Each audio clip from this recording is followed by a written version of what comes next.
It's synchro time, baby. Aye. Subscribe.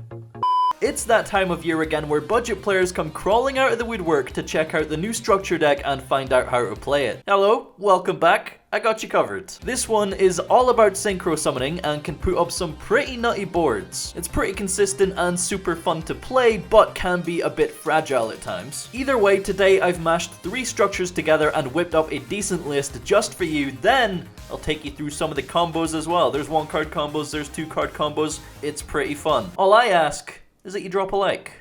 Cheers. Alright, let's just dive straight into the deep end and get through our 40 card list here. The only thing I would say that is missing with this structure deck is decent going second staples. Other than that though, you have a very solid deck core and there's a lot of different directions that you can build the deck as well. You can even just improve it massively with 1 or 2 additional cards, but we'll get into that soon. For now, let's just keep it basic and see what we're rocking with here. Starting off, we of course have the heart and soul of a lot of the different combos the deck has, and that is 3 Crimson Resonator. Special summoning 2 Resonators from the deck is such an insane effect that gives you plenty of resources to continue synchro summoning, but it's also a massive choke point for the deck. Moving on from there, we have 3 Soul Resonator, one of the new ultra rares in the structure deck. This by itself can set up a nice little board with a couple of interactions. Also, its graveyard effect is very important because you don't want to blow up your own board with Red Dragon Archfiend. If Soul Resonator is a 1-card combo, of course any card that can search it is also a 1-card combo. We have 3 Resonator Calls, so that's 3 additional 1-card combos. Also, Resonator Call, not hard once per turn, so if you open like double Resonator Call, that's at least double Supernova Banish. We also have 3 Crimson Gaia as a 1-card combo as well. This also has a built-in Book of Eclipse-like effect, which can come in handy when you're declaring an attack and trying to clear some monsters. Easy to forget about, so don't forget about it. We are on 3 Resonator Command. Discarding for cost is a little bit rough into Ash, however, searching any level 4 or lower Fiend is huge because it literally allows you to play whether you need a starter or extender.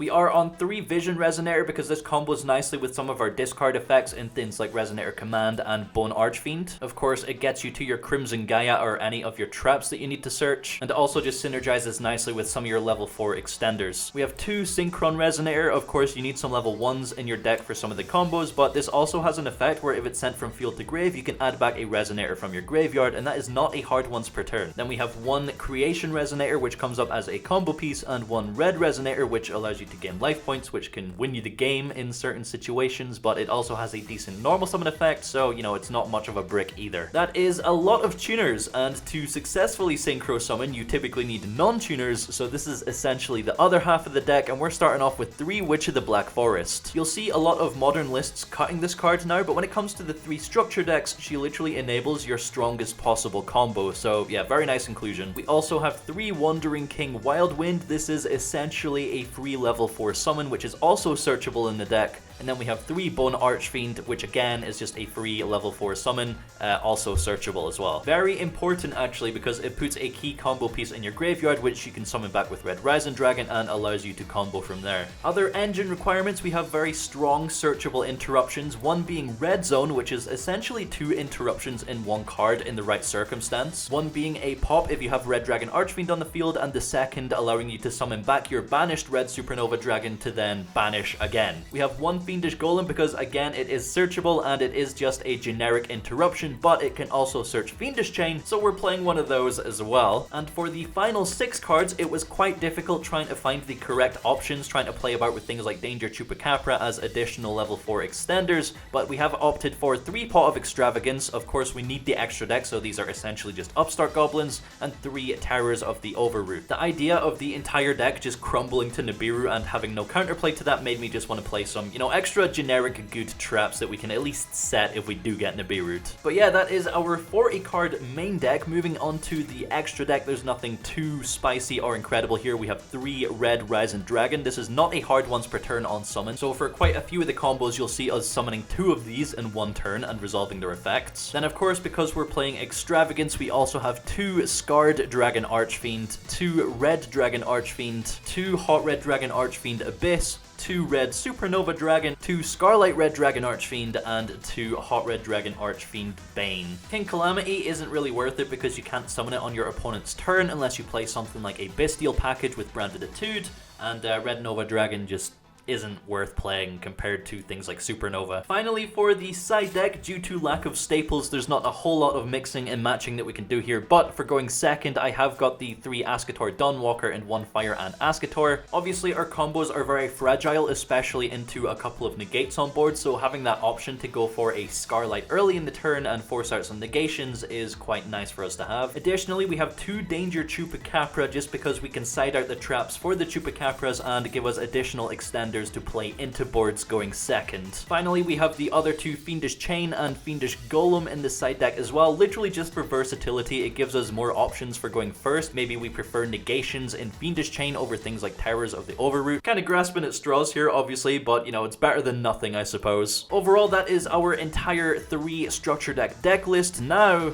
let's move on to some combos. Alright, here we go. Once again, diving in at the deep end, we're going to start off with the strongest combo in the deck, and that is a 2-card combo plus a blank, a discard. So Crimson Resonator and Witch of the Black Forest. We are going to special summon Crimson Resonator and normal summon Witch of the Black Forest. Synchro those 2 into a Red Rising Dragon, mandatory effect of which Chainlink 1, Red Rising Dragon Chainlink 2 to revive the Crimson Resonator, and off of the Witch we are going to search for Creation Resonator. From here we're going to activate Crimson Resonator and pray we don't get hit by a hand trap, but assuming it resolves we are going to summon Synkron Resonator and Soul Resonator from the deck. On special summon Soul will trigger to search for Bone Archfiend. We are going to activate Bone Archfiend in hand, sending the blank to the grave to special summon it, and then we're going to activate its effect on the field, targeting itself, and dumping a Vision Resonator to the graveyard to decrease its level by 1. This is going to, of course, trigger the Vision Resonator. We will search for Crimson Gaia. Might as well just fire that off just now and activate its effect during the main phase to search for Red Zone. Now that we have Vision Resonator in the graveyard, we're free to Synchro summon our 3 tuners and Red Rising Dragon into Supernova Dragon,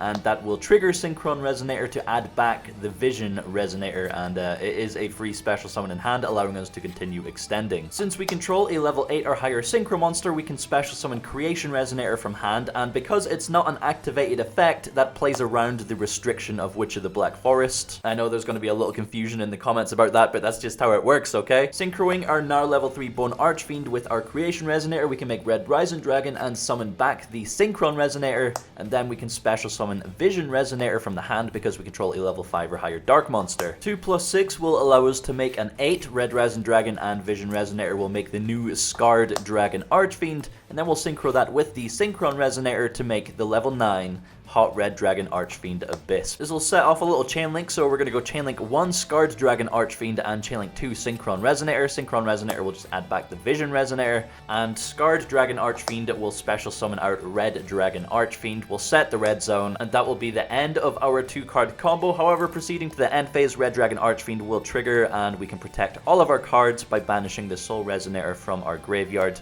and pass to our opponent. So overall, in terms of interruptions, we have an on-field Omni Negate from Abyss. We have Red Zone Pop because we control Red Dragon Archfiend. We also have the banish all of our opponent's cards with Supernova Dragon. Then Red Zone can summon back the Supernova Dragon, allowing us to then activate Supernova Dragon again later on in their opponent's turn to banish all of their cards again. Then on our turn, we can just summon it back. You can also end on the same board with just Crimson Resonator and Bone Archfiend. This one's actually better because it doesn't require a discard, but I thought I would showcase both, just giving us more options to end on the same board in the deck. So special summoning Crimson and normal summoning Bone Archfiend, we synchro into Red Rising Dragon and summon back the Crimson. Activating the effect of Crimson Resonator, this time we're going to summon out Soul Resonator and Vision Resonator, triggering Soul Resonator on summon to add Synkron Resonator to hand. We're just going to special summon it straight away and go straight into Red Supernova Dragon using Synkron, Soul, and Vision alongside our Synchro monster, and that is going to provide us with a nice little chain link once again. Supernova hits the board, and we're going to go chain link 1 Synkron Resonator and chain link 2 Vision Resonator. So Vision is going to add a Speller Trap that mentions Red Dragon Archfiend, and Synkron is going to add back the Vision from the graveyard to the hand. Adding Crimson Gaia off of Vision Resonator's effect, we're going to activate the Crimson Gaia and activate its effect on the field to add Red Zone from our deck to our hand, or if we already have Red Zone in hand, we can search Fiendish Golem.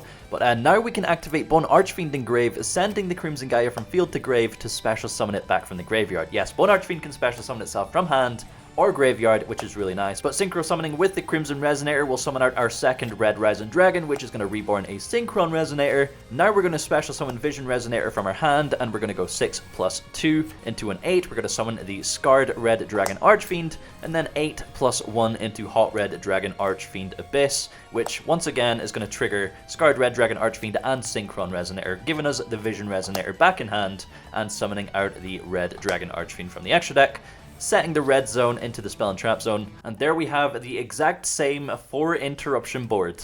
Next up, let's do a 1-card combo now. This is going to be just Crimson Gaia on its own, no discards required. We're going to activate Crimson Gaia and activate its effect to search for Soul Resonator, normal summon Soul Resonator to search for Bone Archfiend, and activate Bone Archfiend, sending Crimson Gaia from the field to the grave to special summon it. We're then going to activate Bone Archfiend, sending Crimson Resonator to the graveyard to reduce a monster's level by 1, allowing us to make a 6 Red Rising Dragon, which is going to summon back the Crimson Resonator. Summoning 2 from deck with no effect negations is literally just such a crazy effect, so we are going to activate Crimson Resonator, summoning out the Synkron Resonator and the Vision Resonator this time. Then from here we're going to make an 8, so Red Rising Dragon plus Vision Resonator will make a Scarred Dragon Archfiend, putting Vision Resonator in the grave, which again is important. And off the effect of Vision Resonator, we're going to search for Red Zone. We can then synchro Scarred Dragon Archfiend with the Synkron Resonator to make Abyss. Again, the chain link's going to happen. Synkron Resonator is going to add back Vision Resonator, and Scarred Dragon Archfiend is going to summon out Red Dragon Archfiend. Honestly, we're ending up with a board that looks a lot stronger than it actually is, but off of 1 card, we can't really complain. So, special summoning the Vision Resonator, we're then going to synchro Red Dragon Archfiend with our Crimson Resonator to make Bane, and then Bane's effect can activate, tributing the Vision Resonator to summon back the Scarred Dragon Archfiend. And then we're going to set Red Zone, and that is our end board. So in terms of interruptions, we have the pop off of Red Zone and the negate from Abyss. That's all, but when Scarred Dragon Archfiend is sent to the graveyard, it's going to trigger again, summoning out another Red Dragon Archfiend from the extra deck. It's just a lot of big guys. Alright, next combo. There is a lot of different variations, so the deck is pretty consistent, but this is going to be Resonator Command plus Vision Resonator. We're going to start off with Resonator Command, discarding Vision Resonator for cost to search for Wandering King Wildwind, but that is going to trigger Vision Resonator to search for Crimson Gaia. Since we're searching Crimson Gaia off of Vision Resonator, it means we're unable to search any of the traps later on in the combo, but we still end up with a decent board. So activating Crimson Gaia, we're once again going to search for Soul Resonator, normal summoning Soul Resonator to search for Bone Archfiend, and again we're going to send the Gaia to summon the Bone Archfiend. Similar to last time, we are going to activate Bone Archfiend, sending Crimson Resonator to the grave to reduce one of our monsters' level by 1. We can't increase or decrease, but we do want to get to Red Rising Dragon, so we're going to decrease. Summoning Red Rising Dragon, we're going to summon back the Crimson Resonator, and we are going to activate the Crimson Resonator to summon 2 from deck. Those 2 being Synkron Resonator and a level 3 tuner. We are just going for Creation Resonator here. Could be Soul Resonator as well, but that's a better top deck, so we keep that in the deck. But here we'll special summon Wildwind, and then we're going to synchro all of our tuners with Red Rising Dragon into, of course, Red Supernova Dragon. That is, once again, going to trigger Synkron Resonator to add back the Vision Resonator, which will allow us to continue with our Synchro summoning. Turns out we didn't actually need to special summon Wildwind specifically when we did, but it doesn't really matter. Here we can just special summon Vision Resonator. 4 plus 2 equals 6. That's going to be Red Rising Dragon numero dos. Activating its effect, we're just going to summon back a level 3 tuner, and then 3 plus 6 is going to be 9. That is a Hot Red Dragon Archfiend Abyss on top of our Red Supernova Dragon. So a negate and a banish all your opponent's cards. We're chilling. You can also do this exact same combo with Bone Archfiend in Vision Resonator, like I said in the deck profile. So activating Bone Resonator will send Vision to the grave to special summon it. That's going to add Crimson Gaia. Activating Crimson Gaia, we can then search for the Soul Resonator, normal summon the Soul Resonator, and this time we are going to search for the Wildwind. This gives you literally the exact same setup as the previous combo, so you're going to end on Supernova Dragon and Hot Red Dragon Archfiend Abyss. I will say though, typically the deck's consistent enough that you're opening more gas in your 5-card hand, so more often than not you'll be able to go for the full combo. And that's going to take us to the final 2-card combo I'm going to show you today. I'm sure there's plenty more, but you kind of get the gist of things by this point. Crimson Resonator plus Wildwind. We're going to special summon Crimson Resonator and then special summon Wildwind, allowing us to make Red Rising Dragon, and then Red Rising Dragon is once again going to summon back the Crimson Resonator. Activating Crimson Resonator will summon out Soul Resonator and Synkron Resonator, which is going to trigger the Soul on Summon to search for Bone Archfiend. We haven't used our normal summon at this point, so we can just normal summon him and then activate his effect, dumping Creation Resonator targeting himself. Then we're going to synchro all of our tuners plus Red Dragon Dragon into Supernova. Once again, that's going to trigger the Synkron Resonator because it was sent from field to grave, allowing us to add back the Creation Resonator we just sent. We control a level 8 or higher synchro monster, so we can special summon it from our hand and then synchro with our now level 3 Bone Archfiend into Red Dragon. Red Dragon's going to summon back a level 3, and that once again is a 6 plus 3 equals 9. Hot Red Dragon Archfiend Abyss. Sprinkle in a couple of traps and we're big chilling, but yeah, deck's really consistent at putting up at least a couple of synchro interruptions, and there's a lot of different ways you can build it moving forward as well. By far the most important card you could add to this deck, if you were to improve it with just one card, is Bestial Dispater. It's a good Dark Dragon synchro, what else do I need to say? From there you can go in a lot of different directions, whether it's adding a Bestial package with like Etude to make King Calamity on your opponent's turn, or like a Synkron package with Assault Synkron because you're banishing Red Supernova Dragon so you can summon it back with Assault Synkron. There's even Labyrinth builds being experimented with. But yeah, it is a very cool deck, very fun to play, and I am looking forward to starting up Season 2 of playing Yu-Gi-Oh! Properly with the Crimson King.